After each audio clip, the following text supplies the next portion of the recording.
500 grados, puro fuego santo y poder, para hacer enfermedades desaparecer, para hacer al enemigo huir de ti. Una nube de victoria invade toda la iglesia. La previsión de Dios dice que va a llover lenguas de fuego por todos los lados. Y de esa bendición quiero salir mojado, mojado y revestido por ese poder. Ahora lo imposible va a acontecer. Es la promesa de Dios.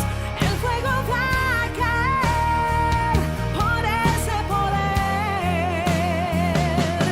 Es la promesa de Dios. El fuego va a caer por ese poder. Ya comienza a acontecer. Debajo de esa lluvia puedo contemplar.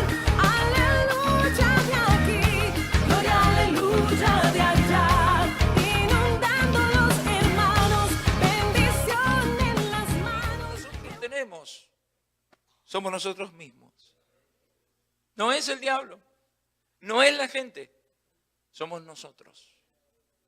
Por eso Jesús dice, ¿no?, que aquel que quiera seguirle, que tome su cruz y que le siga. Ahora mire, el avivamiento tiene varias etapas y muchos pasos. Es una cuestión de despejar el camino hacia la obra de Dios. Para que esto sea una realidad hay que remover obstáculos. ¿Qué es lo que debemos de sacar de nuestras vidas? Yo no se lo puedo decir. Yo no le puedo decir a usted qué debe de sacar usted de su vida. Pero usted por medio de la palabra y del Espíritu Santo sabe lo que tiene que remover en su vida. ¿Qué es lo que no le está permitiendo crecer? ¿Qué es lo que no le está permitiendo recibir el Espíritu Santo? ¿Qué es lo que no le está permitiendo tener gozo en la iglesia? ¿Qué es lo que no le está permitiendo recibir el mensaje con gozo? Y la respuesta podría ser, es usted, pastor, es el hermano, es los problemas, y no son esos los obstáculos. Los obstáculos los pone uno mismo. Hay personas que tienen serios problemas cuando alguien lo ofende, pero no miran en la escritura que si te pegan en una mejilla, tienes que poner la otra. Y no miran en la escritura que si te piden una milla, llévala dos. Así que no tiene nada que ver con la gente, tiene que ver conmigo. Los obstáculos que hay en mi vida que no me permiten crecer en Dios. Y Dios me llamó para crecer, no para quedarme en el mismo lugar. Cuando yo vengo al camino de Dios, es un Dios que es poderoso y que me está diciendo que yo me tengo que negar a mí mismo. Y negarme a mí mismo significa, hermanos, no desear lo que yo quiero, sino lo que Dios quiere. Y hay personas que están batallando fuertemente con eso. Porque los deseos de la carne y la vanagloria de la vida es más poderoso que Dios. Cuando debería de ser todo lo contrario. Cuando debería yo de pensar y de hacer y de actuar conforme como Dios quiere. Ahora, ¿cuáles son los aspectos de la vida interior de un creyente? Negarse a sí mismo no es una resistencia hacia algo que deseo, sino que debo de someter mi deseo. Pregúntese usted en esta noche, ¿cuáles son los deseos de su corazón? ¿Qué es lo que anhela usted en su corazón? Hay gente que anhela tener dinero, tener casa, tener fortuna, tener trabajo, etcétera, etcétera. Pero esos no son los anhelos de Dios. Los anhelos de Dios no es la vanagloria de la vida. Los anhelos de Dios es que el hombre y la mujer puedan ser salvos. Los anhelos de Dios es que un día cuando salgas de ese cuerpo en el cual vives y habitas, estés en la presencia de Dios. Los anhelos de Dios es salvar a la humanidad. Y los pensamientos del humano están muy distorsionados a la voluntad de Dios. Y esos son los obstáculos que impiden que el deseo de Dios se haga en nuestra vida. La misma pasión que usted pone para trabajar, la misma pasión que usted pone para las cosas materiales, la misma pasión que pone para la escuela y para todas las cosas que le gusta. Le voy a hacer una pregunta. ¿Quiénes de los que están aquí lavan su carro? Ahora nadie tiene carro. Voy a decir, el pastor no levantó la mano, voy a hacer que me pida el carro de ofrenda. ¿Cuántos de los que están aquí lavan sus carros? ¿Y cuánto tiempo pone en lavar el carro? ¿Y qué tanta dedicación le pone para lavar el carro? Hay gente que es muy detallista. Y vaquea su carro y lava su carro y limpia los vidrios y le pone brillo y le pone guas y mete quizás hasta 4 horas en lavar el carro. Y no quiere decir que está mal, pero sí quiere decir que le está poniendo pasión a lo que está haciendo. Porque quiere que el carro quede bien. ¿Qué tanta pasión ponemos nosotros para las cosas de Dios? ¿Qué tanta pasión ponemos nosotros cuando nos congregamos? Yo quiero enseñarle a usted en esta noche cómo muchos de nosotros venimos a la iglesia, al culto. Muchos vienen al culto y entran a la iglesia y es como si entraran a un lugar cualquiera. Como si entraran a su casa, o como si entraran al mall, o como si entraran a una tienda. Saludan al que está a su lado, al que está enfrente, al que está atrás, y se pone a platicar. Pero yo quiero decirle, hermano, que la iglesia no es un lugar común. La iglesia es el lugar que Dios estableció para que los que entran por esa puerta le den gloria, le den honra, le den alabanza, le den adoración, le den pleitesía, le den reverencia, lo busquen con toda intensidad, le alaben con toda intensidad, le dancen con toda intensidad, le crean con toda intensidad, porque no es un lugar común y corriente, es la casa de Dios. Mi casa, mi casa, mi casa será llamada casa de oración. No es un lugar común y corriente, es el lugar donde Dios ha establecido que el hombre y la mujer y el joven y el anciano vengan y levanten mano santa y eleven y levanten clamor y alaben al Dios del cielo, al omnipotente, al poderoso. Parece que estoy hablando de un Dios extraño, pero estoy hablando del que hizo los cielos y la tierra. Estoy hablando del que ha puesto espíritu de vida en tu cuerpo. Estoy hablando del que te ha dado la vista, el que te tiene caminando, el que te tiene oyendo, el que te ha dado familia, el que te ha dado esposa, el que te ha dado hijo, el que ha puesto un plato de comida enfrente de ti, el que ha puesto techo sobre tu cabeza. Estoy hablando del Dios Todopoderoso.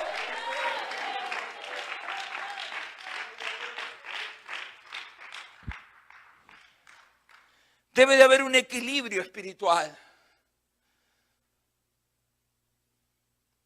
Por tanto, nosotros también, teniendo alrededor nuestro tan grande nube de testigos, despojémonos, diga conmigo, despojémonos, de todo peso y del pecado que nos asedia. Y corramos con paciencia la carrera que tenemos por delante. Hay gente que dice, pastor, yo no tengo pecado. Permítame decirle esto. Hay muchos tipos de pecado. Quizá no tenga pecado de tomar, de fumar, de usar droga, de maldecir o de fornicar. Pero hay otro tipo de pecados. Por ejemplo, el no darle la adoración a Dios. Hubo un rey llamado Herodes que no quiso adorar a Dios y se lo comieron los gusanos. El no adorar a Dios es un tipo de pecado. Porque la Biblia dice que toda rodilla se doblará y que toda lengua confesará que Jesucristo es el Señor. Y yo y usted no somos de palo. Yo y usted tenemos rodillas. Quiere decir que nosotros debemos de adorar a Dios porque Dios ha puesto su espíritu en nosotros.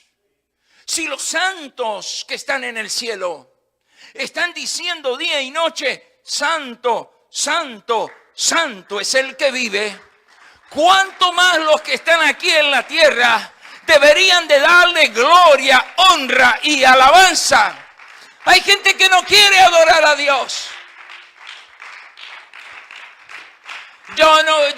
Yo no necesito adorar a Dios, dice la gente. Yo lo tengo en mi corazón. Por eso mismo, porque lo que hay en el corazón habla la boca. Y si en mi corazón está Jesucristo, y si en mi corazón vive Jesucristo, y si en mi corazón está limpio por Jesucristo, entonces debe de haber gratitud en mi alabanza, debe de haber gratitud en mi alabanza, debo de estar contento por lo que Dios ha hecho, debo de rebosar de felicidad por lo que Dios ha hecho.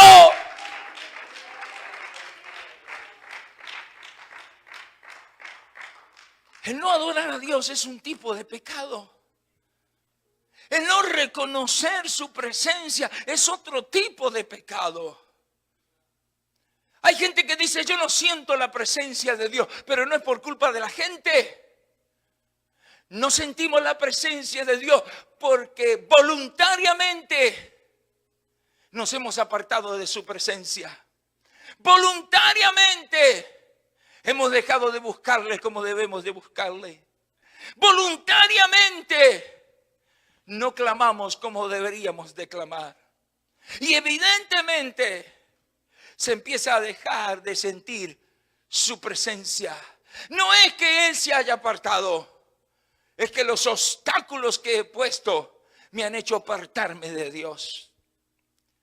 Por eso la Biblia dice que Dios jamás despreciará un corazón constricto. Un corazón constricto significa que está conmovido hasta los tuétanos por su presencia, por su palabra, por su unción, por su Santo Espíritu. Está constricto, que desea humillarse, está constricto, que no quiere salir de su presencia, está constricto, que llora hasta las lágrimas, está constricto, que no quiere salir de la iglesia, está tan constricto que lo que quiere es estar en su casa. Constricto significa que Dios pasa a morar ahí. Y al estar constricto lo humilla, pero no como humilla al ser humano, sino que humilla al diablo a través de usted. Y cuando Él entra en su corazón y lo pone constricto y reconoce que hay pecado en usted, usted se va al piso porque del polvo fuiste tomado. Y ahí en el polvo llorando y clamando, entonces Dios viene y se glorifica, porque aquello que el diablo había puesto, aquello que el mundo había puesto, entonces Dios lo saca y empieza Él nuevamente a reinar ahí. Y ese llanto y ese constricto ahora se transforma en alabanza.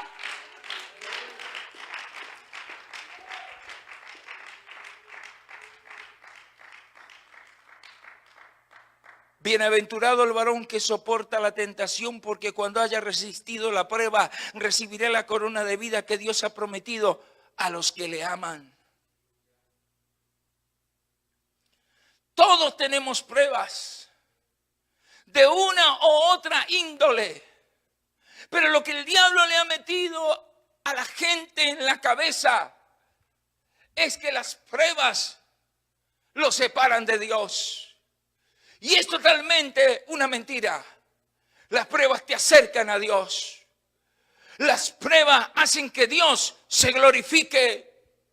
Las pruebas es para demostrarle al creyente que si cree en Jesucristo, Él se puede glorificar. Las pruebas son para avergonzar al diablo, para avergonzar al mundo, para avergonzar a los incrédulos y aún para avergonzar a los propios cristianos. Tengo un Dios que todo lo puede. Dios es mi amparo y mi fortaleza. No temeré mal alguno porque estoy confiando en Él. Oh, la prueba es para que Dios se glorifique. El obstáculo es para que Dios se glorifique, para que haya alabanza en medio de su pueblo. Israel, cuando estaba en las peores pruebas, se agarraba de las manos de Jehová y el brazo de Jehová se extendía sobre Israel y los filisteos eran avergonzados. ¿Por qué? Porque habían decidido creerle al Dios de los cielos, el cual es todopoderoso, omnipotente y sabio para hacer su obra. La peor lucha que el cristiano tiene es con él mismo. Y por eso los obstáculos. Y por eso le piensa para agarrar la cruz. Porque en sí la cruz trae sacrificio. Cuando Jesús tomó la cruz, Él sabía dónde iba. Él sabía lo que iban a hacer con Él. Él sabía que había venido para ser molido por nuestros pecados. Él sabía que había venido a ser traspasado por nuestros pecados. Él sabía que había venido a ser vituperado por nuestros pecados. Pero nada de eso importó. Porque sobre todas las cosas está el amor. Y cuando uno realmente ama, sacrifica muchas cosas. Por eso el Señor dice que aquel que quiera seguirle se debe de negar a sí mismo. Es decir, ya no vivo yo. Ya no es lo que yo quiero, lo que yo deseo, lo que yo anhelo, lo que yo codicio. No es. Mas ya no vivo yo. Ya no deseo las cosas que deseaba. Ahora deseo lo que mi Señor desea. Ahora quiero lo que mi Señor quiere. Y si debo de vivir en sacrificio, porque la voluntad de Dios es perfecta, así lo debo de hacer. Si debo de tomar esa cruz y me parece que es pesada, no importa. Hay un Dios poderoso que me va a sostener. Hay un Dios poderoso que me va a ayudar. Hay un Dios poderoso que se llama Jesucristo, que me va a ayudar a vencer. Pero el que quiera seguirle tiene que negarse a sí mismo.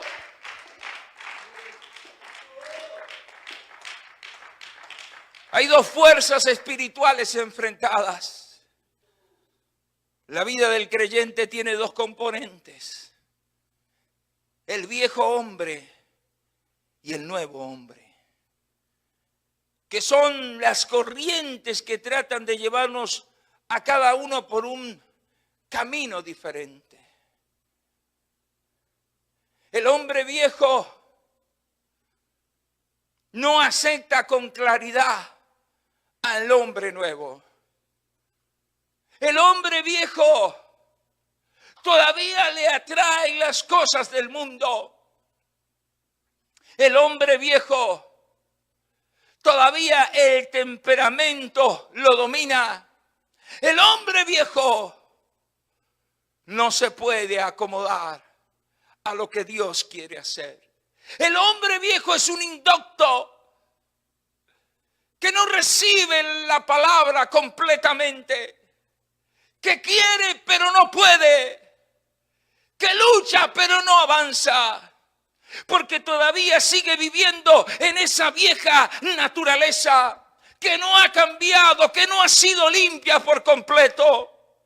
Por eso una cosa es creer y otra cosa es arrepentirse. Y otra cosa es arrepentirse y otra cosa es convertirse. Muchos creen, pero pocos se arrepienten. Y de los pocos que se arrepienten, muy pocos se convierten. Porque debo de creer, porque si no creo, no puedo ver la gloria de Dios. Porque debo de arrepentirme, porque si no me arrepiento, Dios no me puede perdonar. Pero si me convierto, si muero para Cristo, si dejo que Dios viva en mí, si las cosas de este mundo no me pueden atar ni corromper, entonces Dios va a hacer una obra perfecta. Entonces el mundo va a ver en ti a Cristo en tu corazón. ¿Qué es lo que tiene? ¿Cómo piensas? ¿Cómo hablas? ¿Cómo te viste? Es que no vivo yo, Cristo vive en mí. Y las cosas de este mundo ya no me tienen atado. Las cosas de este mundo no me tienen sujetado. Ahora quiero hacer la voluntad de mi Padre. Ahora quiero hacer la voluntad de mi llamado. Ahora he tomado la cruz y lo voy a seguir hasta que Él venga o me mande a buscar. El hombre viejo es la vieja naturaleza. Por eso Romanos 8:7 dice: por cuanto los designios de la carne son enemistad contra Dios, porque no se sujetan a la ley de Dios ni tampoco pueden. Y a los que viven según la carne no pueden agradar a Dios. Hay una gran confusión entre la voluntad de Dios y la voluntad de la carne. ¿Cómo me doy cuenta que estoy en la voluntad de Dios? ¿Cómo me doy cuenta que mi carne no me manda? Cuando empiezo a hacer lo que Dios me dice. Cuando muero a mí mismo y no me duele la cabeza por ayunar. Y no me siento cansado porque vengo a ayunar. Y no me da sueño porque vengo a vigilar. Y no me duermo cuando estoy leyendo la Biblia. Y cuando vengo a la iglesia, tengo un gozo, tengo alegría. Tengo el deseo de comerme al mundo con la palabra. Tengo el deseo de agarrar mi Biblia y evangelizar toda el área. Tengo el deseo de hacer célula. Tengo el deseo de servir. ¿Por qué? Porque el hombre viejo murió y ahora la nueva naturaleza nació. Y ahora aquellas cosas que hacía ya no las hago. Ya no queda vestigio de nada. Hay cristianos que todavía tienen vestigio de la vieja naturaleza. Y por eso Dios no puede hacer la obra. Y por eso Dios no los puede transformar, y por eso Dios no los puede usar, y por eso el Espíritu Santo no puede obrar, porque todavía hay vestigios de la vieja naturaleza. Por eso cuando vengo a Cristo debo de morir en Cristo. Hay gente que con solo se conforma con solo ser cristiano. Y le pregunta: ¿usted es cristiano? Sí, es cristiano, pero no está transformado. Es cristiano, pero no ha nacido de nuevo. Es cristiano, pero todavía no ha tomado la cruz. Es cristiano porque cree en Jesucristo. Es cristiano porque se bautizó. Es cristiano porque se compró una Biblia. Es cristiano porque viene a la iglesia, pero todavía no ha tomado la cruz. No quiere tomar la responsabilidad de ir al Calvario y de ser crucificado con Cristo. De morir totalmente al yo, a la vanagloria de la carne, a la vanidad de la carne. Por eso muchos tienen serios problemas en la iglesia, de conducta, de comportamiento, de santidad, de obediencia. Y es como aquel caballo indómito, o como el buey que lo están educando para ir con la yunta. Cuando un animal es indómito, quiere decir que no se ha domado. Y le rompen la boca con el bozal, no quiere. Y le ponen el manto arriba del lomo y se lo saca, porque todavía no ha sido domado. Pero después que el animal se doma, lo doman de la boca, lo doman del lomo, lo pueden montar. Ese animal hace el propósito para el cual lo eligieron. ¿Por qué cree que Dios lo llamó? No solamente para que ocupe un lugar en la banca de la iglesia. No solamente para que participe en un ministerio. Lo llamó para salvarlo. Para redimirlo. Para que un día cuando usted salga del cuerpo lo pueda ver tal cual y es. Y se les predicó aquí en la tierra. Pero para eso el hombre viejo, la mujer vieja debe de morir. Debe de quedar sepultado. Debe de morir al pecado y morir al mundo. Nada de este mundo es comparado a la gloria venidera. Nada de este mundo es comparado a la santidad de Dios. Nada en este mundo es comparado a su palabra. Ni las mejores bendiciones, ni los millones de dólares, ni las mejores casas, ni los mejores carros, ni los mejores amigos. Es comparado a la gloria venidera de Dios, a los redimidos de Jehová, a los que creyeron en su nombre, a los que resucitaron y a los que van a morir en él. Esos van a ver la nueva Jerusalén, van a ver al Rey de Reyes y Señor de Señores, van a ver al Alfa y el Omega, el principio y el fin, el que era, el que es, el que ha de venir, el Dios todopoderoso, el que resucitó a Lázaro, el que abrió el mar rojo, el que se manifestó en carne y se llama Jesucristo. Lo verán tal cual es.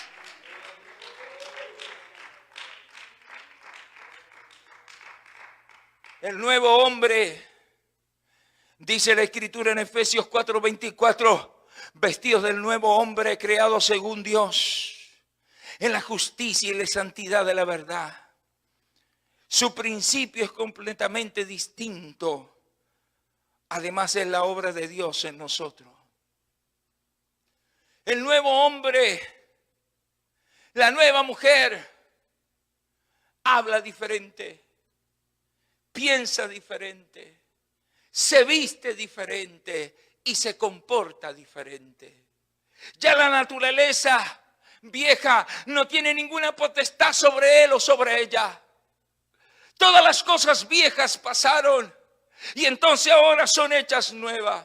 Sabe que lo que practicó, que lo que hizo, no puede heredar el reino de Dios. Por lo cual ese hombre, esa mujer, esa vieja naturaleza fue sepultada en las aguas bautismales. Y ahora nace como una nueva criatura. Con la mente de Cristo. Piensa como Él, actúa como Él, razona como Él, anhela como Él, sirve como Él. Ya no hay nada que le pueda impedir servir a Dios. Su anhelo, su convicción es el cielo. Desea estar allá, ardientemente anhela su alma. Pero mientras Dios lo tenga aquí en la tierra, va a ser su perfecta y divina voluntad. Los compromisos terrenales de este mundo no son comparados a los compromisos del cielo.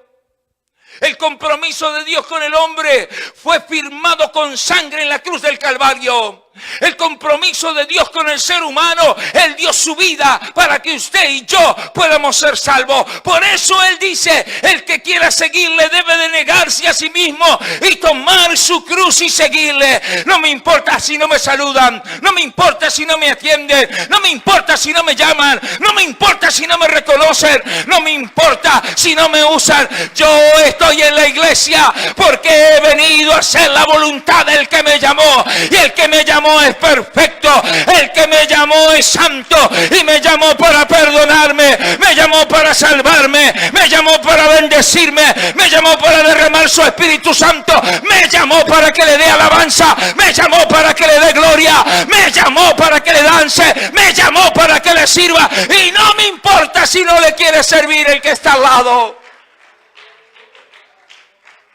Cuando entienda eso, se dará cuenta que el viejo hombre murió. Pero mientras haya vestigio de la vieja naturaleza, habrá una batalla entre sí, una lucha interna que no lo deja ser feliz y no le deja servir y no le deja adorar. y viene a la iglesia, pero no está contento. Hay gente que viene a la iglesia, pero no está contenta. Y piensa en su mente, mejor me hubiera quedado en mi casa. Déjeme decirle algo para los que piensan así. Usted se ha puesto a pensar que si no hubiera conocido a Jesucristo desde el tiempo que le conoce, probablemente estaría muerto o en la cárcel o con 1.000.000 de problemas. Pero la misericordia de Dios fue tan grande, la benevolencia de Dios fue tan grande, que Dios tuvo misericordia. Y por alguien, sea hombre, sea mujer, el evangelio llegó a su puerta. Y hoy usted está en la iglesia. Pero Dios no quiere creyentes que vengan a la iglesia obligados. Dios no quiere arrancarle la alabanza a la gente obligada. Dios no quiere usar motivadores pentecostales detrás de los púlpitos, ni músicos pentecostales para avivar una iglesia. Porque el avivamiento no lo dan los hombres. El avivamiento nace en el corazón del hombre cuando entiende y comprende que es el único que tiene que adorar, es el único que tiene que servir y es el único que tiene que estar agradecido. Y cuando el hombre entiende que viene a adorar al Rey de Reyes y Señor de Señores, no importa si hay predicador, no importa si hay alabanza, he venido a hacerle fiesta al que vive y reina. He venido a hacerle fiesta al que reina. He venido a hacerle fiesta al que reina. Y rabashatarabasha. Y katarabashatarabasha. Deme 5 minutos y ya termino. Las funciones básicas de la mente son conocimiento, pensamiento, imaginación, recuerdos y entendimiento. Esa es la función básica de la mente. Lo vuelvo a repetir: conocimiento, pensamiento, imaginación, recuerdos y entendimiento. Todas estas funciones operan de acuerdo a lo que soy por dentro. Pero si soy de Cristo o no, depende de mí, de lo que yo quiero hacer. Si me ocupo del Espíritu, mi conocimiento en Jesucristo crecerá. Y consecuentemente lo que hablo será espiritual. Todo lo contrario pasa si no estoy enteramente en comunión con Él. Por eso usted encuentra personas que tienen años de estar en la iglesia, pero tienen cero conocimiento de la palabra de Dios, porque no tienen comunión con el Espíritu. No hay en ellos el deseo de leer la palabra.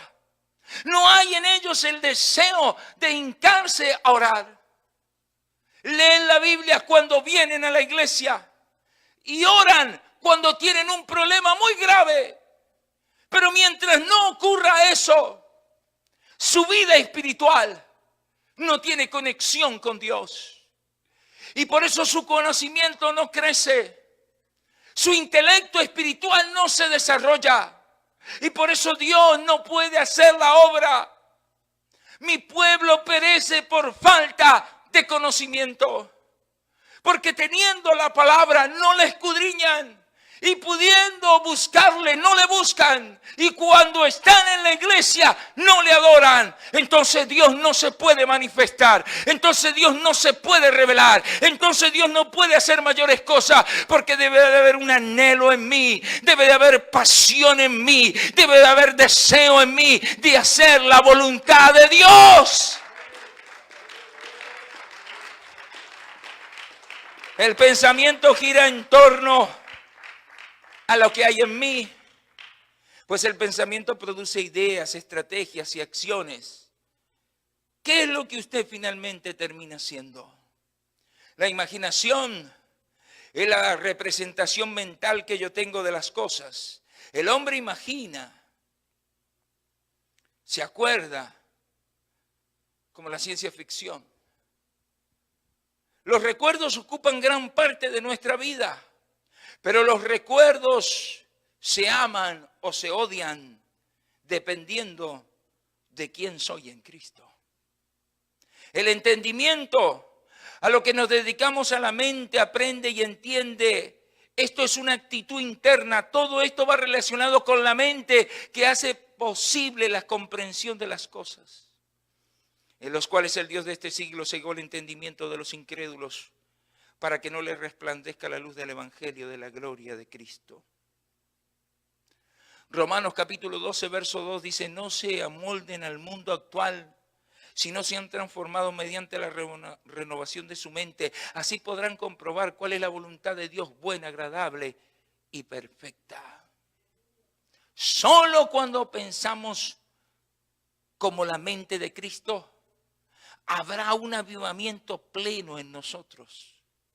Por eso Filipenses 4:8 dice: por lo demás, hermano, todo lo que es verdadero, todo lo honesto, todo lo justo, todo lo puro, todo lo amable, todo lo que es de buen nombre, si hay virtud alguna, si algo digno de alabanza, en esto pensá. Lo que aprendiste y recibiste y oísteis y vistes en mí, esto hacé, y el Dios de paz estará con vosotros. Hermano, si usted quiere crecer en el evangelio, no mire alrededor suyo, no mire a la gente, mire a Cristo. Escudriñe la Escritura,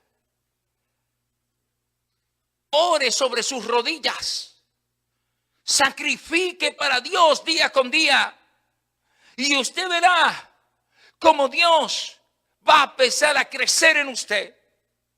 Su manera de pensar va a cambiar, su manera de mirar va a cambiar, su manera de actuar va a cambiar, porque está teniendo una relación con Dios. Decidió tomar la cruz. Es fácil ser cristiano de lejos. Los discípulos comieron con Jesús, durmieron con Jesús, ayunaron con Jesús, vieron los milagros de Jesús. Pero cuando Jesús fue arrestado y cuando Jesús estaba en la cruz, solo habían 3 personas a los pies de él. Estaba su discípulo amado, Juan, María, su madre, y María Magdalena. A esos 3 no les importó nada, ni que los romanos estuvieran ahí, ni que fueran apedreados por los judíos. Ellos estaban a los pies de su maestro. Ellos querían estar ahí hasta el último suspiro. Y fueron esas mismas mujeres las que fueron a la tumba cuando Jesús resucitó. El que quiere seguir a Jesús se va a tener que negar a sí mismo y va a tener que morir a los deseos carnales de su propio cuerpo. Y va a tener que luchar con su mente y sacar al diablo a patadas de la mente para que viva Cristo. No puede haber lugar en la mente para Satanás y Jesucristo. No puede haber lugar en el corazón de un ser humano para Satanás y Jesucristo. O soy de Cristo o soy del diablo. O soy del mundo o soy de Dios. O alabo a Cristo o alabo al mundo. Pero el que quiera seguir el mundo, en la vana gloria del mundo se perderá. El que quiera adorar a los Baales serán derribados. El que quiera seguir el poder de este mundo será avergonzado. Pero el que quiera negarse a sí mismo y tomar la cruz y seguir al que lo llamó, un día verá su gloria, un día verá el cielo, un día verá el trono, un día verá a los apóstoles, un día verá todo lo que se le predicó aquí en la tierra, porque decidió creer a la verdad y solo la verdad lo sostendrá y solo la verdad lo llevará a la gloria y solo la verdad lo librará de la muerte. Yo le pregunto a usted en esta noche, antes de luchar con una persona, luche con usted mismo. Repréndase a usted mismo y bendígase a usted mismo. Cancele toda palabra y pensamiento corrompido que ha salido de su boca. Cancele todo pensamiento negativo que ha pensado contra su iglesia, contra su líder, contra su familia. Arrepiéntase de toda palabra corrompida que ha salido de su boca y todo pensamiento negativo. Y haga un nuevo pacto con Dios. Ahora bendiga. Ahora declare la bendición. Declare que está bendecido, declare que está sano, declare que está en la mejor iglesia, declare que viene lo mejor, declare que está prosperado, declare que verá la gloria de Dios. Entonces verá cómo Dios hace la obra. Pero si no lucho conmigo mismo y quiero mirar al otro, es como cuando David se enfrentó a Goliat. Aún Saúl lo miraba grande a Goliat, y ciertamente estaba grande. Pero David no miró lo grande que era Goliat. David declaró lo grande que era Jehová de los ejércitos. Y eso fue lo que venció a Goliat. Solo precisó la honda y 5 piedras. Y dijo, este incircunciso se atreve a retar al ejército del Dios viviente. Declaró la palabra. Creyó en la palabra. De una manera física, David perdía contra Goliat. No tenía armas. No podía ganarle. Era muchísimo más grande que él en estatura y en peso. Pero David tenía algo que el mundo no tiene. Y usted tiene algo que el mundo necesita. Usted tiene a Dios. Usted ha creído en Dios. Usted ha sido lleno de Dios. Usted ha sido bautizado en Dios. Y eso es lo que el mundo necesita. Por eso el que quiere seguir a Jesucristo va a tener que tomar su cruz. Pero no para quejarse, porque está pesada, o porque está cansado, o porque está aburrido de ser. Hay algunos que están aburridos de ser cristianos. Vienen al culto pero no tienen gozo. Parece que hay que hacer como, yo no sé si ustedes se acuerdan, bueno, yo ya soy contemporáneo, pasando 50, pero esta ilustración que le voy a hacer, muchos se van a acordar. Mi papá tenía un carro, se le llama allá en Uruguay un cachilo, y era de esos que tenía una manija con L, y uno se ponía enfrente del carro y el otro estaba dentro del carro y decía, ¡dale! ¡Ra! Y no arrancaba, y ¡dale! ¡Ra! Y hasta como 4 o 5 veces hasta que ¡rum! ¡Pum! ¡Pum! ¡Pum! Y arrancaba el cachilo. Hay algunos que vienen a la iglesia así. Hay que darle unos manijazos para que arranquen y ra, y ra, y ra.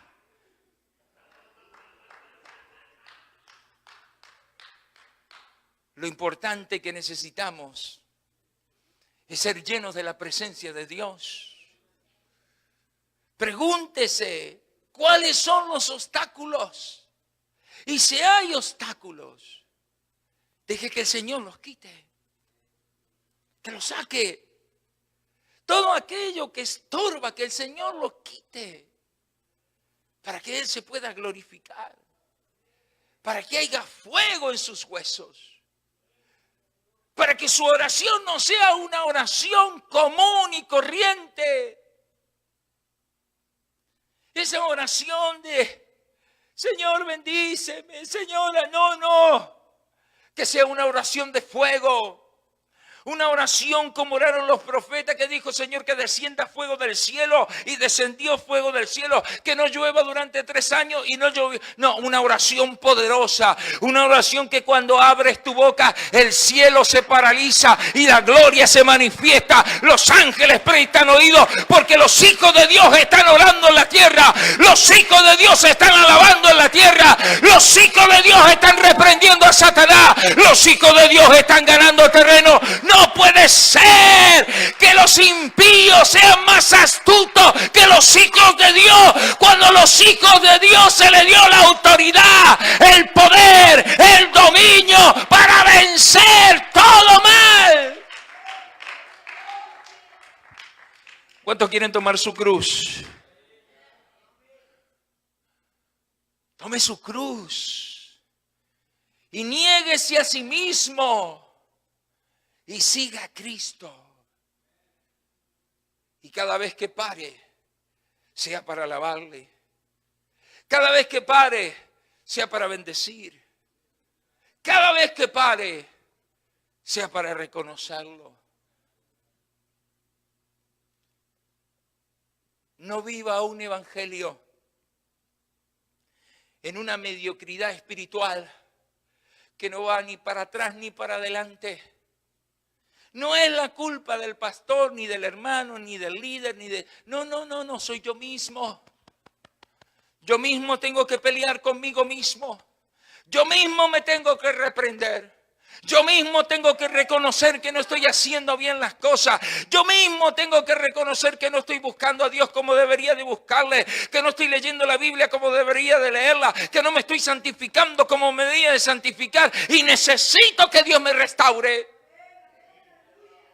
Porque si eso ocurre, entonces mi manera de pensar, de ver y de actuar será diferente.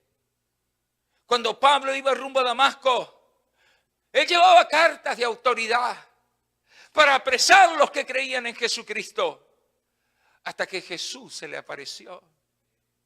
Usted necesita pedirle a Dios, tener un encuentro con Él. Una cosa es venir a la iglesia y otra cosa es tener un encuentro con Dios. Un encuentro donde Dios te quebrante. Un encuentro donde Dios te hable. Un encuentro donde Dios te diga. Y cuando eso pase, entonces vas a cambiar. Aquel que era un perseguidor de la iglesia se transformó en un defensor de la iglesia. A veces los cristianos dentro de la iglesia, en vez de defender el evangelio, atacan el evangelio de Jesucristo. Dividen el evangelio de Jesucristo. Cuando yo vengo a la iglesia, tengo que tener la mente, el pensamiento, la dirección y la acción del Espíritu Santo que mora dentro de mí. Vengo a la iglesia a adorar a Dios. Vengo a la iglesia a alabar a Dios. Vengo a la iglesia a hacer la voluntad de Dios. Vengo a la iglesia a servir a Dios. Vengo a la iglesia a ponerme a la disposición de lo que quieran que haga, porque he venido a hacer la voluntad del que me llamó. El evangelio no está dividido. Los cristianos sí. Pero Dios quiere en esta noche que usted tome su cruz y se niegue a sí mismo y le siga. Quizás muchos de nosotros necesitemos más oración.